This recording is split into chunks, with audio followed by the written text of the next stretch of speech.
안녕하십니까. 천양덕당의 이나보살입니다. 반갑습니다. 오늘은 이나보살이 혼례를 올리실 예비 신랑 신부님들께 작은 팁을 하나 드리려고 합니다.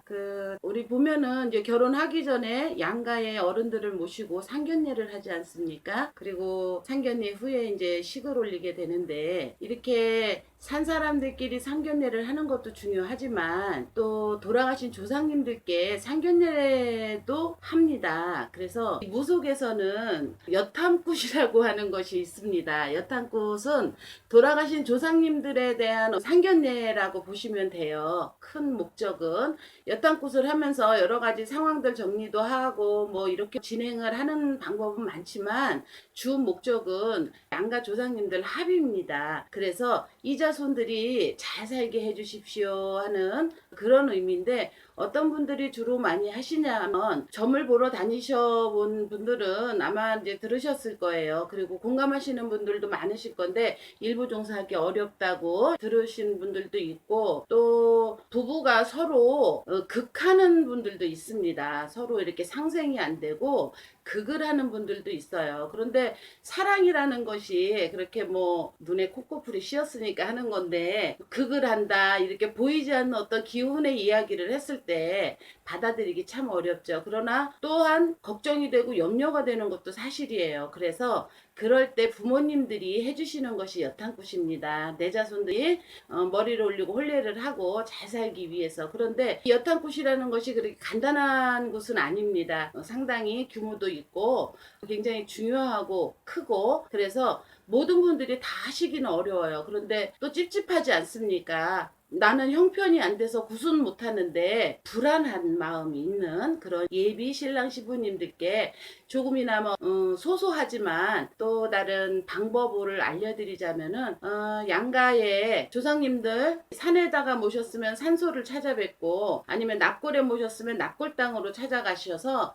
배우자에 대해서 인사를 하는 겁니다. 그럴 때 빈손으로 가시면 안 되고요. 재물을 조금 준비하시는데 삼색과일 필요합니다. 삼색과일, 사과 배는 기본이고요. 그리고 또 술하고 포를 준비하시는 거예요. 포는 산에 가실 때는 꼭 가져가시는 겁니다. 그래서 그렇게 간단하게, 뭐 더 많이 준비해 가실 수 있는 분들은 준비해 가시면 좋습니다. 그러나 이제 간단하게 기본적인 것으로만 말씀을 드리자면, 과일과 술 그리고 포 이렇게 준비를 해 가시는데, 과일도 뭐 그냥 한 삼색과일 3개 정도, 각각 3개 정도 이렇게 준비를 하시고요. 그런데 그 준비한 것과 똑같이 한 몫을 더 준비를 해주세요. 과일, 술, 포를. 그래서 2몫을 준비하셔서 산에 가셔서 이렇게 제단에다가 재물을 올려놓으시고, 내 조상님의 그 묘가 있는 자리보다 조금 위쪽으로 양지 바른 곳에 이렇게 자리를 마련을 하셔서, 이왕이면은 깨끗한 하얀 종이 같은 거, 저희들은 이제 상지라 그래서 하얀 종이를 쓰는데, 일반인들은 뭐 깨끗한 종이 이런 거를 준비해가지고 가셔서 그냥 흙바닥에다 놓을 수는 없지 않습니까? 그렇게 까시고 일회용 접시 준비하셔서 거기다가 똑같이 재물을 차립니다. 그 재물은 어떤 몫이냐면, 산의 주인이 계시겠죠. 산신 할아버지, 산신 할머니. 그래서 그분들이 더 윗전이기 때문에 먼저 인사를 드리는 겁니다. 이렇게 저희의 할아버지 할머니 찾아왔습니다. 어떤 자손입니다. 이렇게 인사를 드리고, 저희가 결혼을 하려고 하는데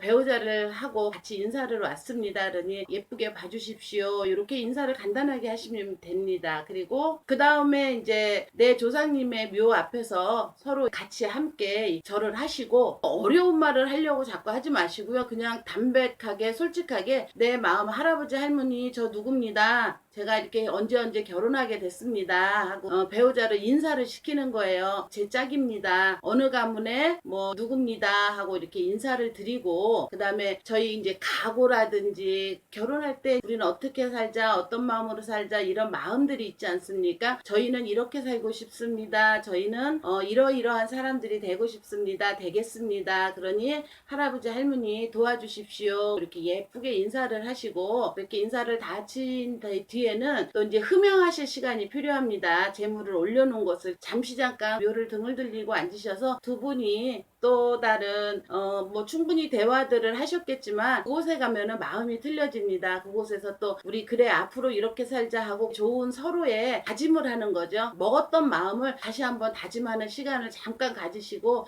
그러는 동안 조상님들은 흡양을 하시고 그 다음에 절을 다시 하시고 재물을 수거하시면 됩니다. 그거 수거하셔서 가져가셔도 됩니다. 그리고 위에다가 올렸던 재물은 조금씩 이렇게 떼어서 통째로 산에다가 버리지 마세요. 그럼 오염이 되고 지저분해져요. 그러니까 조금씩 떼어서 고시래라고 하죠. 우리가 산에 가서 밥을 먹어도 밥 한 술을 이렇게 미리 떠서 던져줍니다. 그것은 고시래라고 하는데 뭐 여러 가지 의미가 있습니다만은 일단은 재물을 사과 배 조금씩 떼어서 산에다 이렇게 던지시고 나머지는 수거하십시오. 그래서 그것은 드셔도 됩니다. 드셔도 되고요. 그리고 아니면은 알아서 처리하십시오. 양가를 다 그렇게 다니시면서 인사를 하셔야 돼요. 똑같은 순서로. 그럼 양가에 이렇게 조상님들이 자손들하고 함께 다니시면서 보이지는 않지만 양가 조상님들끼리 만나서 합의를 받으십니다. 그리고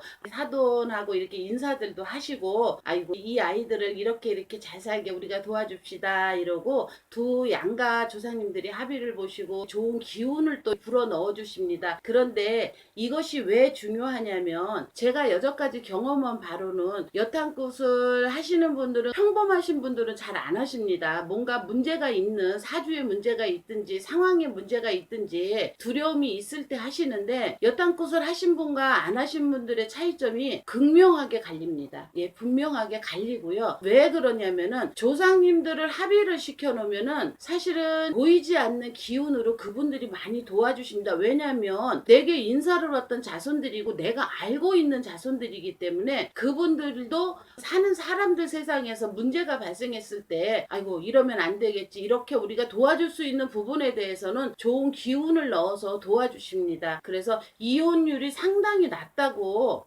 저는 그렇게 보여지고요. 그것은 아주 극명합니다. 그렇게 인사라도 다녀온다면 틀림없이 예쁘게 여기시고 귀하게 여기셔서, 여러분들이 혼인 생활을 하는 도중에 예기치 않은 어떤 돌발 상황에 부딪혀서 막 감정들이 상하고 마음들이 상하고 막 극명한 사태로까지 이렇게 치달을 때 뭔가 기운적으로 도와주셔서 마음을 돌릴 수 있게 이렇게 도와주십니다. 결혼 생활을 해보면은 그렇습니다. 커다란 어떤 사건이 벌어지면은 거의 이혼하는 케이스가 그렇게 사실은 많지 않습니다. 아주 정말 받아들일 수 없는 어떤 큰 사건이 아닌 이상은 그것은 인간이 기본적인 심리가 그런 것 같아요. 어떤 일이 벌어진다면 그 일을 해결하기 위해서 일단은 분주합니다. 그래서 그 일을 해결하고 그 일을 해결하는 과정 속에서 깨닫고 서로 의논공론하고 이러면서 같이 해결해 나가면서 다시 또 다른 정이 생기거든요. 그런데 이혼을 하시는 그 과정을 보면은 사실은 굉장히 사소한 데서 발생을 합니다. 예를 들어서 뭐 예전에 영화에 보면은 결혼을 했는데 치약 짜는 습관 같은 거, 한 사람은 꾹 짜서 쓰고 한 사람은 밑에서부터 돌돌 말아서 쓰고, 그런데 그것을 서로 받아들일 수가 없는 거죠. 얘는 왜 꾹 짜서 쓰지? 얘는 왜 귀찮게 이렇게 하지? 그런 것들이 하나씩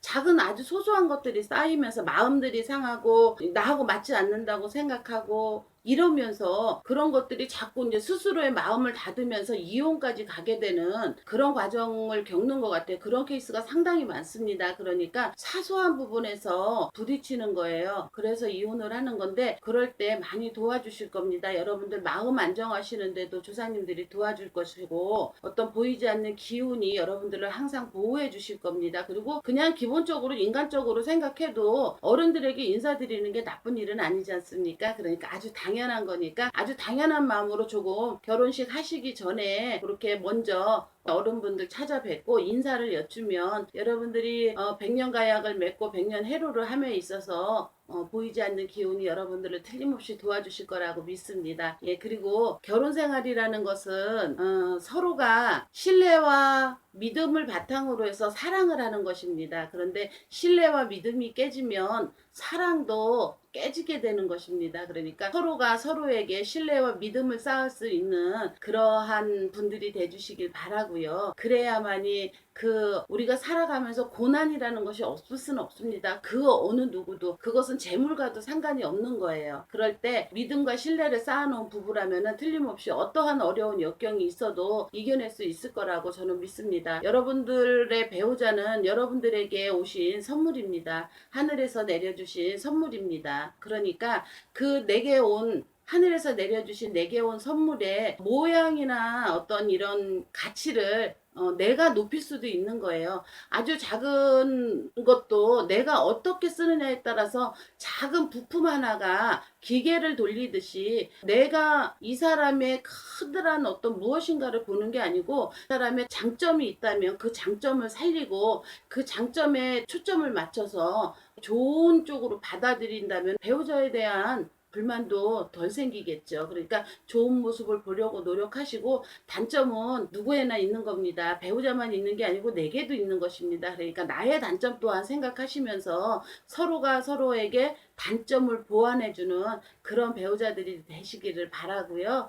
여러분들 결혼 생활 하셔서 그냥 어렵고 힘든 일 있으실 때 내가 예전에 결혼하기 전에 이렇게 조상님들을 찾아가서 인사를 드릴 때 이러한 각오들을 말씀을 드렸었지 하는 생각, 그 생각을 한 번쯤 하신다면은 여러분들이 극단적인 선택을 하는데 그것을 좀 눌러줄 수 있는 그러한 것도 될 것이라고 생각합니다. 사람이 반입니다. 사람이 반이고 사람이 노력을 해야 도와주시는 조상님도 또 신도 인간이 어떤 마음을 먹고 어떻게 행하느냐에 의해서 도움이 되는 것이지 무조건 그분들이 그냥 막 사는데 도와주시진 않습니다. 열심히 살고 노력하는 데 있어서는 틀림없이 도와주십니다. 그러니까 그 도움을 받기 위해서라도 여러분들은 마음속으로 항상 초심을 잃지 않고 다짐을 하고 처음에 그 마음을 잊지 않으신다면 결혼 생활을 유지하는 데 있어서 많은 도움이 되시리라고 믿습니다. 행복하시길 바라고요. 여러분들의 배우자는 틀림없이 여러분들에게 오신 선물입니다. 그렇다면 본인 자신도 그 배우자에게 선물이십니다. 내게 오는 선물만 바라지 마시고 나도 좋은 선물이 되기 위해서 노력을 하신다면은 어떠한 작은 일들이 부딪힘이 있더라도 잘 이겨내실 수 있을 거라고 믿습니다. 결혼을 앞두신 분들 잘 하시고 또 살면서 고난과 역경이 있더라도 잘 해치고 나가시길 바라겠습니다. 그리고 사람은 누구든지 선물입니다. 모든 것이 다 선물입니다. 여러분도 저에게 선물이듯이 저도 여러분들에게 선물로 다가가고 싶습니다. 그러니 저 또한 노력하겠습니다. 함께 우리가 모든 주변 사람들에게 서로가 서로에게 선물이 될 수 있는 그러한 마음가짐을 가지고 산다면 조금 세상이 부드러워지지 않을까 싶습니다. 제게 선물로 와주셔서 감사합니다. 저도 여러분에게 좋은 선물이 되기 위해서 틀림없이 노력하겠습니다. 감사합니다. 오늘은 여기까지 하겠습니다. 이나보살이었습니다.